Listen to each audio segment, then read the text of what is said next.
So great news, I finally managed to move into my cabin studio. In the end I had quite a bit of time over the last few weeks to get on with it because I managed to mess up completely when it comes to my day job. I'm a self-employed carpenter and joiner most of the time when I'm not doing sound design work, so I need a vehicle to move my tools and equipment around, which I unfortunately managed to forget to get an MOT for, which in this country is essential to take your car on the road because it tests whether it's safe to drive. I then also managed to mess up when it came to a parts order, which was delayed by an entire week. So I was stuck at home, and the only thing I had to get on with sorting out this place, which is good because I managed to press on with a week and get lots of work done. During that time I was quite stressed out and tired, so I didn't actually shoot that much video. I've got a few photos of the stud work and insulation going in, and from that point onwards I managed to film a little bit, finishing it off and getting moved in, and then I'll give you a bit of a tour at the end. So now you should see some pictures of some stud and the fiberglass going in, plasterboard going on, and then I'll show you the finishing touches.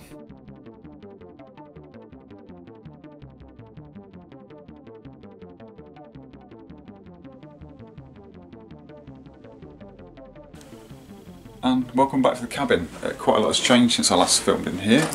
All the walls are now lined. Got all my insulation in, I've got all my electrics installed.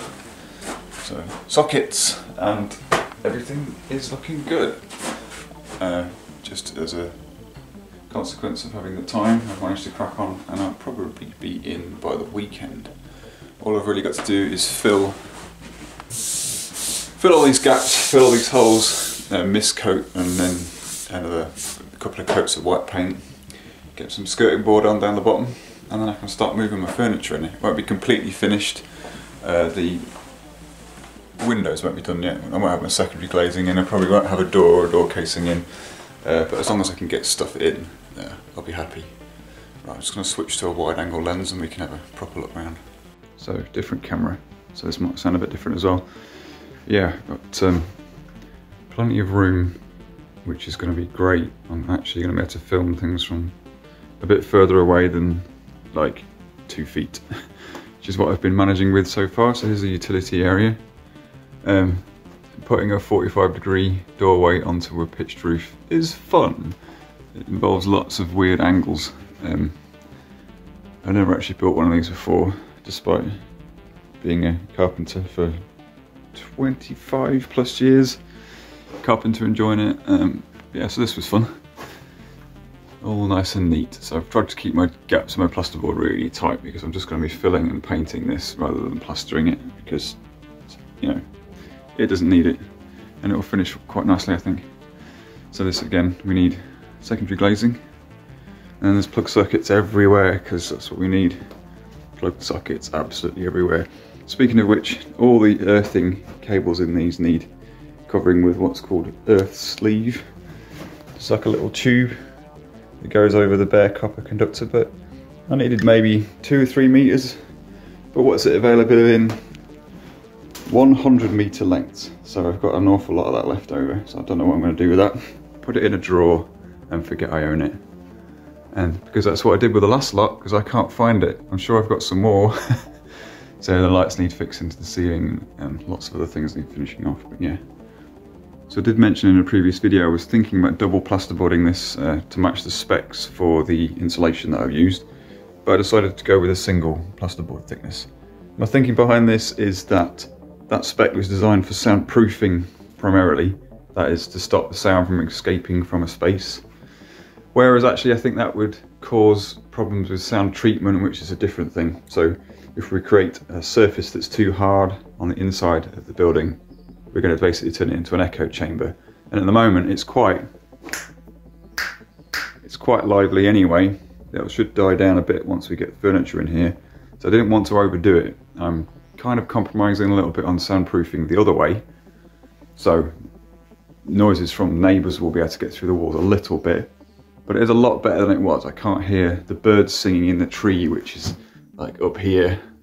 Most of the sound spillage is still coming in through those windows, and I'm probably going to put temporary baffles made of soundproofing insulation and fabric into those openings until I can afford to get the glazing units.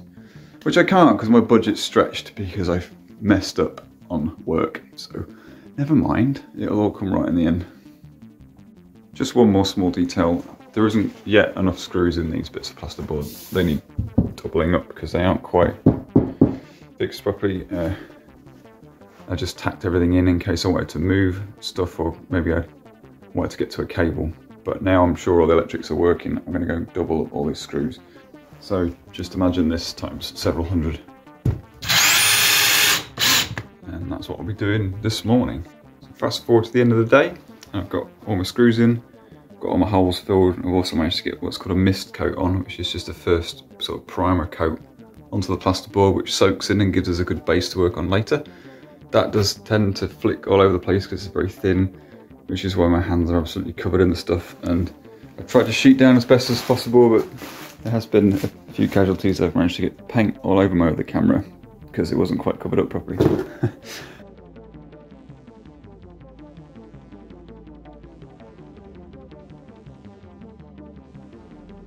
So it's moving in day. I've got the walls all finished. Currently the studio looks like this, which is a total nightmare. It's going to be a lot tidier when it's done. I think I was going to split this up into multiple videos, but I just haven't had the time to upload anything because I've been doing this. So here we are, and at some point by the end of this video, the studio will be somewhat finished. There will be extra bits and bobs to do. But this is where we are. God, look at it. Right, I'll better crack on, I've got lots to do. So here we go, this is pretty much the finished article. So, there's my main desk. That's the area I was just filming in. And so we've got loads of storage, lots of drawers. And these two units here, I cut these down just by fluke. They match my gear quite nicely. This one's sort of home keyboard zone. Over here we've got a soldering area, because I like to do a bit of that. And then we've got books and random equipment. I've put my IKEA shelves back up again for my small doorless stuff. And I've built this new filming desk. This is actually made from bits of an old wardrobe, so it turned out quite alright considering. And then I've screwed on these handles. These are for hanging patch cables on, but also I've got it on wheels, so the whole thing will just move to wherever I want it in the room, which is really nice. So I'll be able to pull it out, move the lights this side of it maybe, and film from that way. Under here I've got this storage box. This is like an old ex-military container. At the moment it's just being used to put kindling in for the fire, but it keeps making me think of the plutonium container from Back to the Future. I may have to do something a bit more interesting with that. So yeah, wood burner, and then more storage shelves. So the plastic boxes fit on here quite nicely. Just by fluke, this is right up against the wall. And then down here I've got one of my Bang & Olufsen speakers with a tiny gap each side, desk, and then the same thing the other side, so it just fits in. I wasn't quite sure when I was going to put those speakers. And there's a bit of rack mount gear here that needs some rack mount bars putting on it, bolts and nuts. So yeah, keyboards. Oh, this is borrowed, and this is a TTSH, is that right? TTSH 2600 clone. This is an amplifier that someone else has lent me just to test out because he's not sure if it's working properly. And down here, tucked away, there's something I really need to have a look at the back. I've got a Circlon that's also borrowed, just to learn how to use it.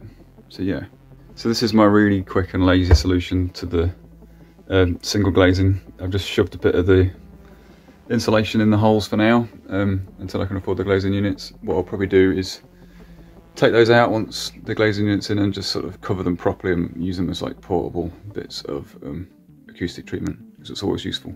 So for audio on my whole system, I have the Focusrite 18i8.